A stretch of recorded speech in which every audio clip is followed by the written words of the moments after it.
Fight అంటే ఇండస్ట్రీలోనే అటు north తీసుకోండి, సౌత్ తీసుకోండి, ఇంకేదైనా తీసుకోండి, చిరంజీవి గారు తర్వాతే ఏ హీరో అయినా సరే.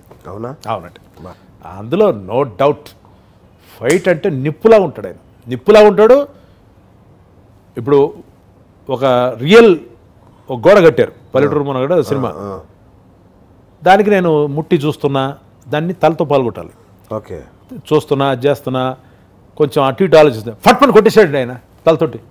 ఏమైనా చూస్తున్నావు, ఇంత పర్సనాలిటీ పెట్టుకొని భయపడతావేంటి దీనికి? అటువంటి ఒక అలాంటి హీరో మళ్ళీ ఊరికే మెగాస్టార్ అవ్వాలా? ఊరికే మెగాస్టార్ అవలా, మామూలు మెగాస్టార్ కాదు, కష్టపడి. ఏమండి తెల్లవారుజామున మీరు 6 to 7 ఆ టైంలో చిరంజీవి గారి ఇంటి సైడ్ మీరు పోతే సౌండ్స్ వినిపిస్తాయి. ఫైట్ నేర్చుకుంటూ ఉంటాడు ఆయన, కర్రసామని అదని ఇదని.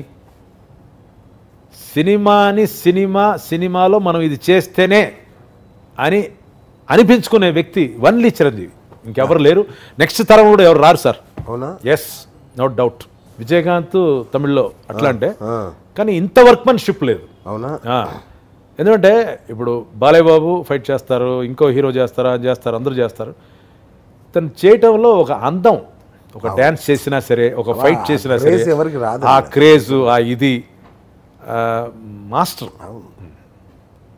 సో ఇంత కష్టపడతాడు కాబట్టి. అవును, ఇంత కష్టపడతాడు. ముందే చెప్పేస్తాడు ఆయన, దీనికి నేను ఆయన చేసుకుందాం, డూప్ అవసరం లేదు. ఎముడికి మోడుగా అట్లాగే నాకు తెలుగు సినిమాలు మ్యాక్సిమం సినిమాలు చిరంజీవి గారి రికమెండేషన్. అచ్చా, రికమెండేషన్ చేయడం కాబట్టి డబ్బులు కూడా.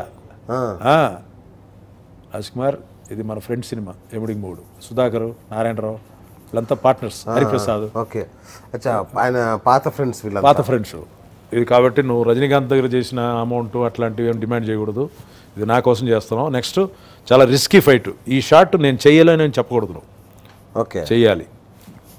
అట్లా ఆ బాండింగ్లో చాలా సినిమాలు ఆయన రికమెండేషన్. లంకేశ్వరుడు ఆయన రికమెండేషన్, చాలా సినిమాలు. అంటే ఒక మామూలు మాట అంటే ఆయనకి క్యాస్ట్ ఫీలింగ్స్ ఏమి ఉండవా?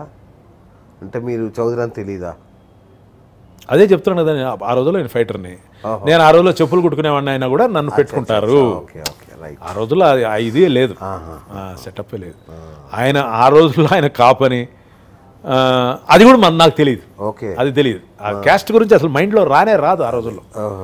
ఇప్పుడు నేను హైదరాబాద్ వచ్చిన తర్వాత ఇప్పుడు ఇవన్నీ కొత్తగా చూస్తున్నా. అవునా? అవును.